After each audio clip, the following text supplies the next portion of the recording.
Buenas noches, amigos. A nombre del grupo Marcos Escudero, quiero darles la bienvenida a esta nueva sesión de Diálogos al Café. El título de la sesión de hoy es Crisis institucional y conflicto de poderes y se da en un contexto bastante particular en el que tenemos una asamblea legislativa plurinacional que de acuerdo a diseño constitucional está presidida por un miembro del Ejecutivo y que no sesiona. Y cuando lo hace, la sesión es desconocida por el Tribunal Constitucional Plurinacional, que además actúa fuera de mandato, autoprorrogado, y es obligada además por un miembro del Poder Judicial a validar la misma sesión que el Tribunal Constitucional desconoce. Con eso, las preguntas para guiar la reflexión de hoy. Estamos en una situación de conflicto de poderes. Y si es un conflicto de poderes, es un problema de diseño institucional. ¿Qué significa esto en un Estado de Derecho? ¿Hay algún antecedente de situaciones parecidas?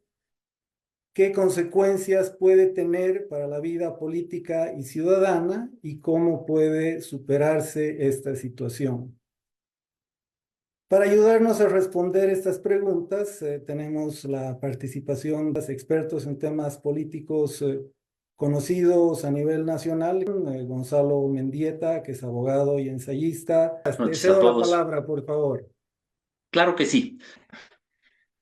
Tenemos un prurito nacional que es aprobar constituciones cada vez que creemos que el pacto falla y creer que eso va a resolver las cosas, ¿no? Creo que algo de eso nos ha pasado el 2009.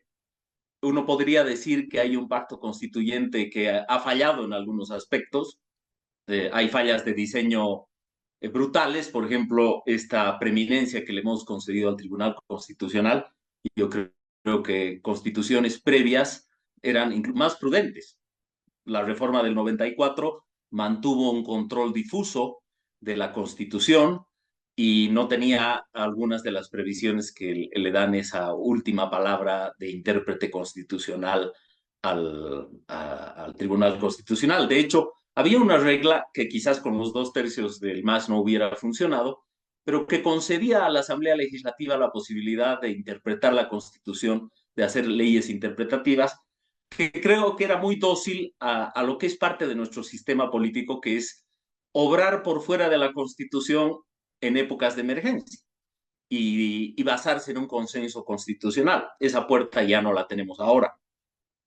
Y recuerdo que con esa puerta, por ejemplo, viabilizar la elección de prefectos cuando eso no estaba previsto en la Constitución. Pero yo diría que a veces en la manía de nosotros, de mi gremio, de los abogados, creemos que si no funciona el país conforme a las reglas constitucionales, a las reglas escritas, estamos ante una anomia. Y la verdad es que me parece que en la medida en que la Constitución no puede representar bien el proceso político real, también se trata de una ficción. En un país de hiperpresidencialismo o de presidencias imperiales, en el que tradicionalmente se ha tenido, como decía Bolívar, dos cosas, o la tiranía o la anarquía, ¿no? O sea, estamos siempre tratando de evitar eh, esas aguas procelosas. eh, y también, cuando hay un gobierno débil, lo resentimos. O sea, una de las señas de nuestra cultura política es querer un gobierno fuerte o que parezca fuerte. Y hay algunas cosas de diseño constitucional que no colaboran bien para una buena separación de poderes. Por ejemplo, la elección bajo la solera del partido o del candidato a presidente de buena parte de sus diputados y senadores en la misma lista. Se creyó que con los uninominales se iba a matizar esto, pero no ha funcionado. Y si hablamos de la independencia del Poder Judicial, no tenemos dos condiciones básicas para hacerlos independientes, incluso si no fueran autoprorrogados. Una es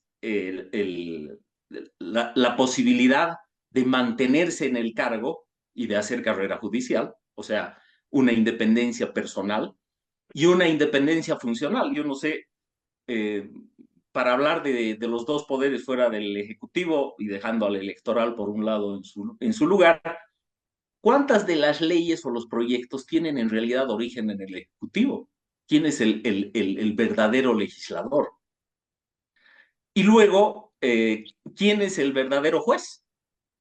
Yo creo que estamos en una época en la que el control del judicial por el Ejecutivo se ha acentuado muchísimo, pero realmente son excepciones en nuestra historia aquellas en las que tenemos una división de poderes aceptable. Yo recuerdo una primera época del Tribunal Constitucional en la que probablemente se podría afirmar que el Tribunal Constitucional funcionaba de manera autónoma. Eh, y creo que hay algunas reglas institucionales que en el ánimo de buscar un ideal terminamos perdiendo.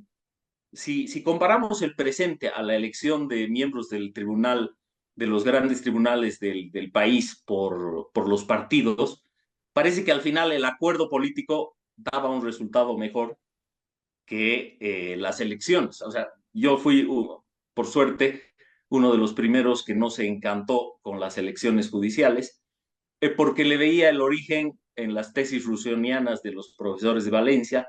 Ellos han terminado confirmando que fueron sus ideas, que básicamente se basaban en la peregrina idea de que había que dotar, había que eliminar el elemento aristocrático o meritocrático, o elitista en el órgano judicial, y había que dejar paso a que las mayorías electorales constituyeran también ese poder.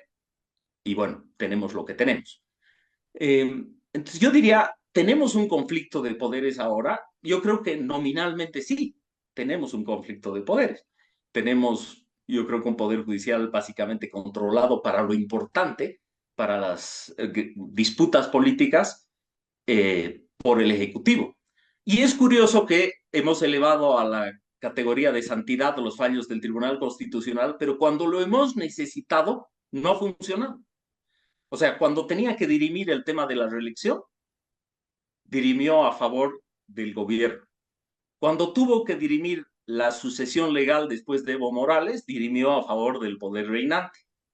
Y cuando tuvo que dirimir ahora cuestiones relativas a la disputa del MAS, el fallo respecto a la reelección, la reversión, digamos, del concepto del fallo de 2017, vemos que en el fondo el tribunal no funciona conforme a un sistema de reglas o de manera autónoma, sino básicamente conforme a la correlación de fuerzas. Lo que quiere decir que nuestro constitucionalismo es más nominal. O sea, uno de los signos de la crítica del constitucionalismo tradicional a lo que pasaba en Iberoamérica era esto, de que en vez de constituciones normativas, teníamos constituciones nominales, que además son difíciles de arraigar porque cambian. Tenemos prácticamente en nuestra historia constitucional una cada 10 años, ¿no? Entonces, el arraigo constitucional, la lealtad constitucional, la conciencia constitucional, tampoco se forma. Y finalmente, las constituciones son lo que hacen de ella los políticos.